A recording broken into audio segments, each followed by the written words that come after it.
Bonjour à tous les curieux des sciences physiques. Avez-vous déjà demandé pourquoi une lampe chauffe, pourquoi une boussole dévie près d'un fil électrique, ou encore pourquoi de l'eau salée peut se transformer en gaz toxique quand on y passe du courant?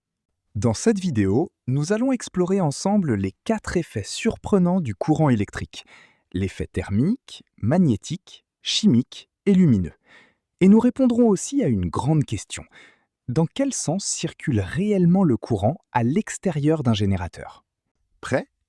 Attachez votre ceinture scientifique, on commence tout de suite. Et surtout, si vous aimez apprendre la physique autrement, pensez à vous abonner et à liker cette vidéo pour ne rien rater de nos prochaines expériences. Bonjour à toutes et à tous. Aujourd'hui, on va jouer les détectives. Notre mission, percer les secrets d'une force que tout le monde utilise, mais que peu comprennent vraiment: l'électricité. On croit savoir ce que c'est, mais est-ce qu'on connaît vraiment ses effets, sa vraie nature? Allez, c'est parti, on plonge dans cette enquête.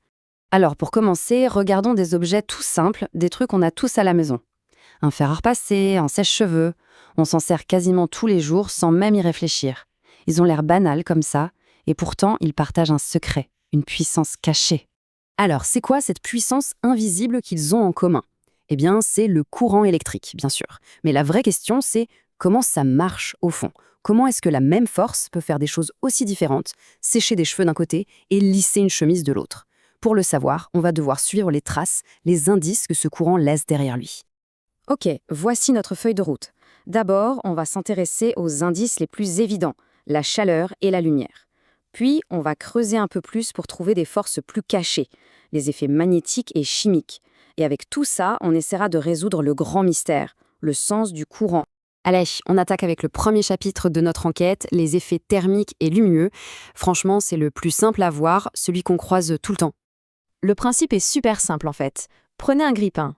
Quand le courant électrique passe dans le fil à l'intérieur, ce qu'on appelle un conducteur, eh bien, ça chauffe. C'est ça, l'effet thermique. Donc, la chaleur, c'est notre tout premier indice, la preuve numéro 1 que le courant est bien passé par là. Et c'est là que ça devient vraiment intéressant, parce que si on pousse cette chaleur à l'extrême, elle peut carrément créer de la lumière. Pensez aux vieilles ampoules, les ampoules à incandescence. Le petit filament à l'intérieur chauffe tellement qu'il finit par briller de mille feux. C'est ça l'incandescence, la chaleur qui se transforme en lumière. Magique, non? Attention parce que toutes les ampoules ne fonctionnent pas comme ça. Comparons un peu les vieilles lampes à incandescence avec nos LED modernes. Les anciennes, on l'a vu, elles créent de la lumière en gaspillant plein d'énergie en chaleur. Les LED, elles sont bien plus malignes, elles font de la lumière sans vraiment chauffer. C'est pour ça qu'elles sont si économiques. Mais surtout, il y a un détail super important à retenir, un indice capital pour notre enquête. Une LED, ça ne marche que si on la branche dans le bon sens. Gardez bien ça en tête. Bon, on a vu la chaleur et la lumière. Maintenant, on passe à un indice beaucoup plus mystérieux. Une force complètement invisible, mais absolument essentielle, l'effet magnétique. Et pour mettre en évidence cette force, on va faire une petite expérience toute simple. On a besoin d'un circuit basique, une pile, une ampoule, des fils, et juste à côté, on pose une boussole. Maintenant, regardons bien ce qui se passe quand on fait passer le courant dans le fil, tout près de la boussole.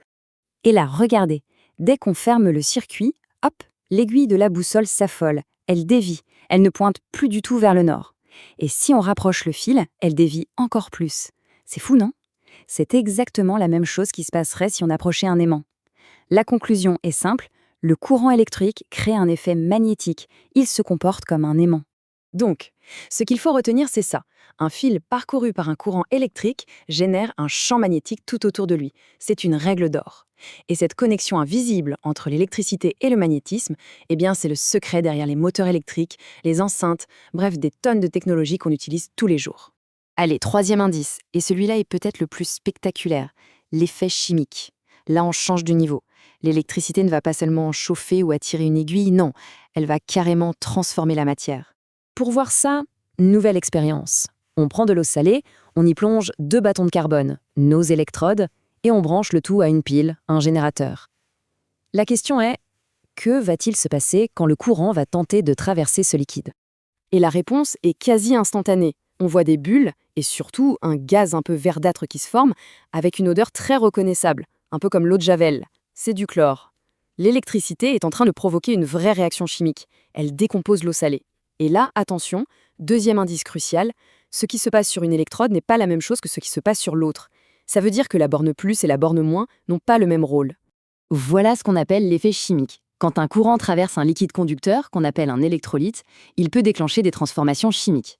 C'est un principe super puissant qu'on appelle l'électrolyse et qu'on utilise dans l'industrie pour plein de choses, comme purifier des métaux par exemple.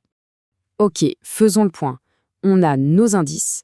D'un côté, l'effet lumineux de la LED qui ne marche que dans un sens, de l'autre, l'effet chimique et l'effet magnétique qui semblent dépendre des bornes, plus et moins. Il est temps de rassembler toutes les pièces du puzzle pour résoudre notre énigme finale. Est-ce que le courant a un sens? La question est donc toute simple. Si les effets qu'on observe dépendent des bornes, qu'est-ce qui se passe si on inverse les fils? Si on branche le plus à la place du moins, et inversement? La logique voudrait que si la cause a une direction, alors inverser la cause devrait inverser l'effet. Vérifions ça. Et la preuve, elle est là, sous nos yeux. Regardez ce petit moteur électrique. Il tourne dans un sens. Maintenant, on inverse les fils sur la pile et, hop, il se met à tourner instantanément dans l'autre sens. C'est direct, c'est visible, c'est la preuve irréfutable. L'effet s'est inversé. La conclusion est donc sans appel. Si en inversant les branchements, on inverse les effets, c'est bien que la cause de ces effets a elle aussi été inversée. Et cette cause, c'est le courant électrique lui-même. Le courant a donc bien une direction, un sens de circulation. Et vous vous souvenez de notre indice de tout à l'heure, la fameuse LED? Eh bien, elle illustre ça parfaitement. Une ampoule classique, vous pouvez la brancher dans n'importe quel sens, elle s'allume. L'effet thermique s'en fiche de la direction. Mais la LED, non. Elle ne s'allume que si le courant passe dans le bon sens. C'est une sorte de portail à sens unique pour l'électricité. Alors, pour que tout le monde soit d'accord, les scientifiques ont établi une règle, une convention. Ils ont décidé que, à l'extérieur de la pile ou du générateur, le courant circule toujours de la borne positive, le petit plus, vers la borne négative, le petit moins. C'est la convention, c'est comme ça qu'on représente le sens du courant. Donc, pour résumer notre enquête, on a découvert que le courant électrique a en fait plusieurs visages. Il y a l'effet thermique qui chauffe, l'effet lumineux qui éclaire, l'effet magnétique qui crée une force à distance et l'effet chimique qui transforme la matière. Et tous ces effets nous ont permis de prouver que le courant n'est pas juste un flux chaotique, mais bien une force qui a une direction précise. Et quand on y pense, ces 4 effets, ce sont les briques fondamentales de notre monde moderne. De l'ampoule qui nous éclaire, au moteur qui fait avancer nos voitures, en passant par les batteries de nos téléphones, tout repose là-dessus. Alors, la vraie question pour finir, c'est, après avoir construit notre présent, que vont-ils bien pouvoir construire demain? شكراً على المشاهدة. إذا عجبك الفيديو لا تنسى الاشتراك في القناة، قناة بروفي التعليمية.